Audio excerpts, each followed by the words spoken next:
Slide number 19. We have the word staff. The staff represents to 5 lines and 4 spaces, as we have 5 fingers, 1, 2, 3, 4, 5, and you have spaces. So each one we can name a note and remember them for reading purposes. Similarly, the left hand, if you want to play your left hand. So let's learn the right hand. So the line always starts from bottom to top. You read line 1, line 2, line 3, like from bottom to top. So for a line note, I indicate through a word called L, alphabet, which is passing through the L. So that means they are the notes which are cut by the lines. On the right side, you find the notes which are placed in the spaces.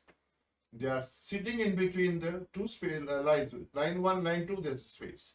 Line 2, line 3, similarly the spaces. So notes are arranged and read universally through this concept, which is called staff. So a staff is set of 5 lines in which musical notes are written for reading and playing purposes.